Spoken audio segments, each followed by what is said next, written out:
What's going on today, YouTube? Rob here. In today's video, I'm going to be doing a pure Drytron deck profile for you. Drytron is the new ritual archetype that came out of Genesis Impact. The variant I'm doing for you today is a more casual based deck, and it doesn't include an extra deck. I'm also going to be building a competitive version of this deck to showcase you guys on the channel, but for now this is what I have, so I hope you guys enjoy. If you're new to the channel, consider subscribing for more fun Yu-Gi-Oh videos, and consider giving this video a like and commenting on what your favorite card out of Genesis Impact is. Without wasting any more of your time, let's get into it. Alright guys, let's get into this Drytron deck profile. First off, we're starting with Drytron Meteoronus Quadrantids. So, you can ritual summon this card with Meteoronus Drytron, and your opponent cannot target this card with spell or trap cards, or effects. You can only use each of the following effects of Meteoronus Quadrantids once per turn. If the total levels of monsters used to ritual summon this card for this ritual summon were 2 or less, you can destroy all spell and trap cards your opponent controls. And if this ritual summon card is destroyed, you can special summon Drytron monsters from your graveyard, except Meteoronus Quadrantids, whose combined attack equal exactly 4,000. Next, we have 3 copies of Cyber Angel Benton. So, you can ritual summon this card with Machine Angel Ritual, and if this card destroys a monster by battle and sends it to the graveyard, inflict damage to your opponent equal to that monster's original defense points in the graveyard. And if this card is tributed, you can add 1 light fairy monster from your deck to your hand. Next, we have 3 copies of Drytron Beta Rastaban. So, cannot be normal summoned or set, must be special summoned with the effect of a Drytron card. You can tribute 1 other Drytron monster or 1 ritual monster from your hand or field, and special summon this card from your graveyard, hand or graveyard in defense position. Then you can return 1 of your banished Drytron monsters to the graveyard.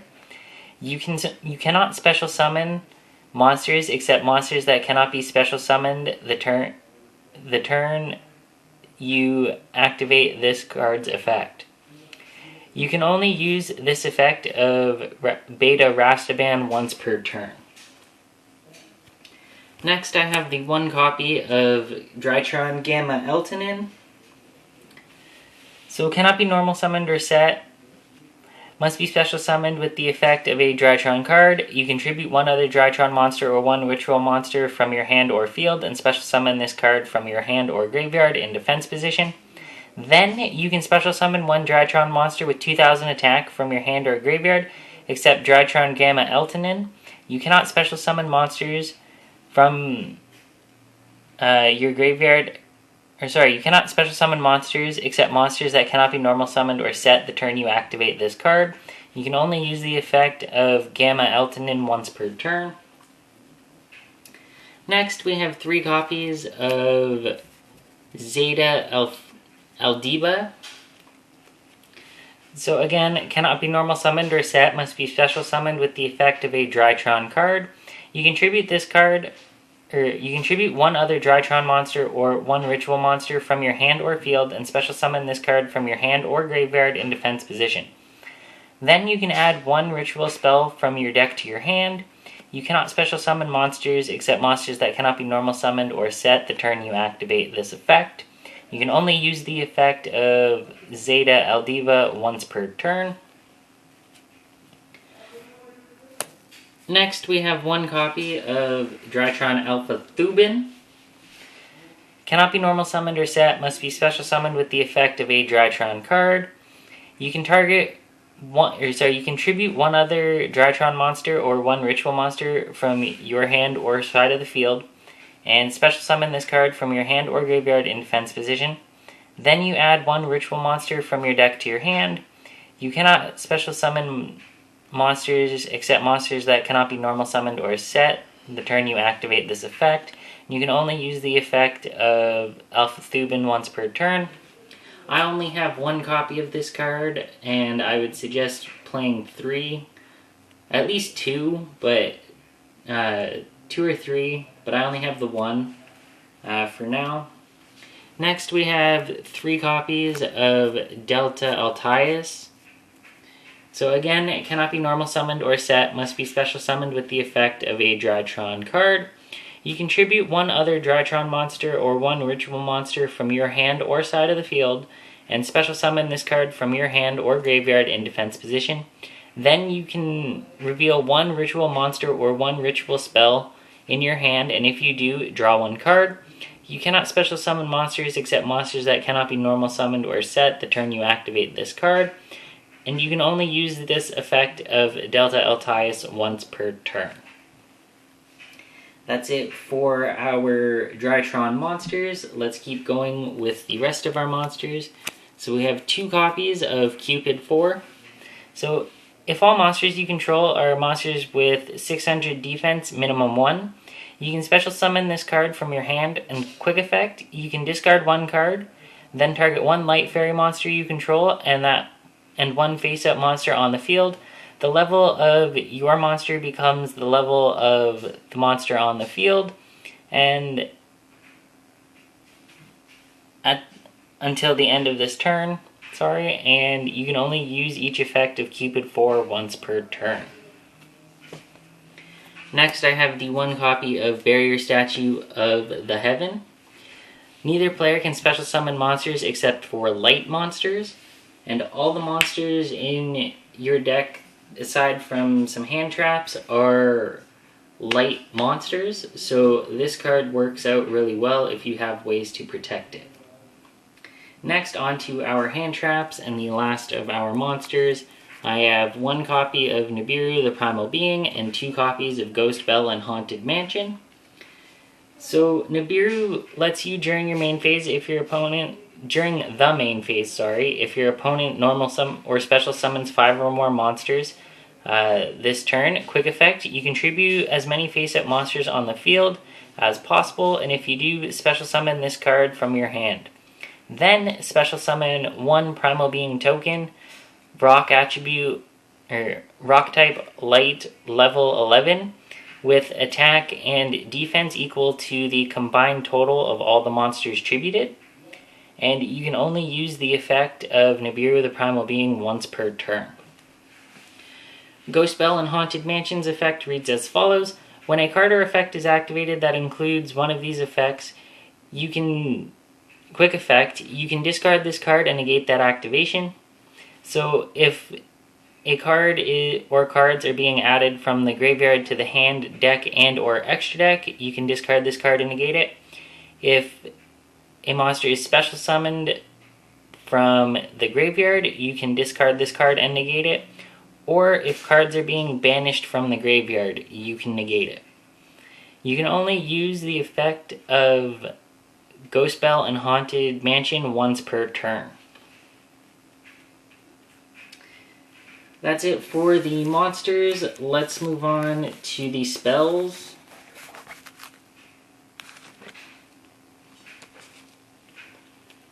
So to start off, we have 1 copy of Drytron Nova. This lets you special summon 1 Drytron monster from your deck, but destroy it during the end phase. You can only activate 1 Drytron Nova per turn, and you cannot special summon monsters except monsters that cannot be normal summoned or set the turn you activate this card. Next, we have 1 copy of Drytron Fafnir.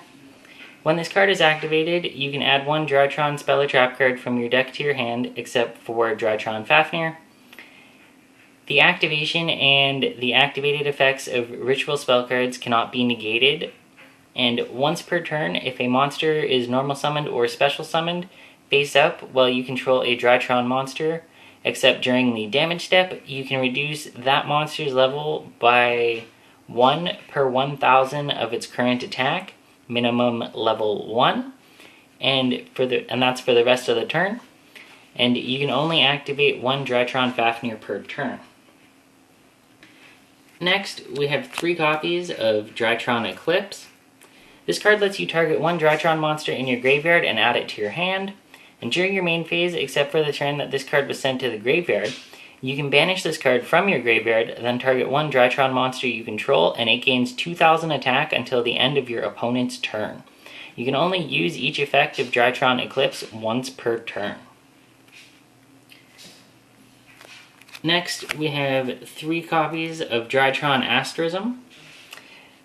During the main phase, target one Drytron monster or one ritual monster you control, and one face-up monster your opponent controls. Your monster loses exactly 1,000 attack until the end of your opponent's turn, and if it does, destroy that opponent's monster. You can only activate one Drytron Asterism per turn. Next, we have 3 copies of Cyber Emergency. This lets you add one light machine monster that cannot be normal summoned or set, or one Cyber Dragon monster from your deck to your hand. If the activation of this card in its owner's possession was negated by your opponent's card effect and sent to the graveyard, you can discard one card and add this card to your hand. You can only activate one Cyber Emergency per turn.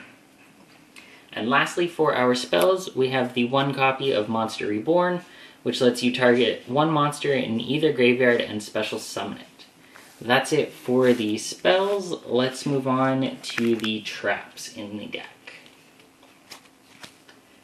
For this specific variation, I am running 3 copies of Drytron Meteor Shower. So when your opponent normal or special summons a monster or monsters, while you control a ritual monster, negate that summon, and if you do, shuffle that monster into the deck. You can only activate one Drytron Meteor Shower per turn. And lastly, for our main deck, I have 3 copies of Born from Draconis.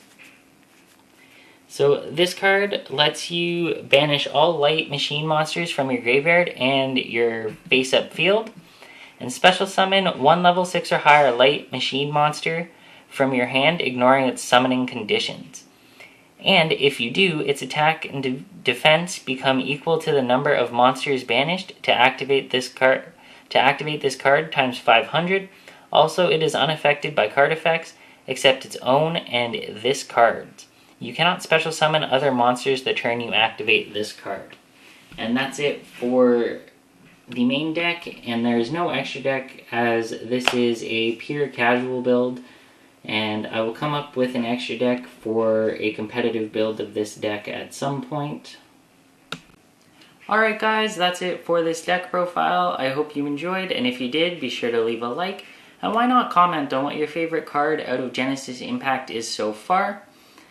If you guys aren't already, consider subscribing for more fun Yu-Gi-Oh videos, and like I said earlier, I will be making a more competitive variant of the Drytron deck as possible, so stay tuned for that, and as always, I will see you in the next one. That's game.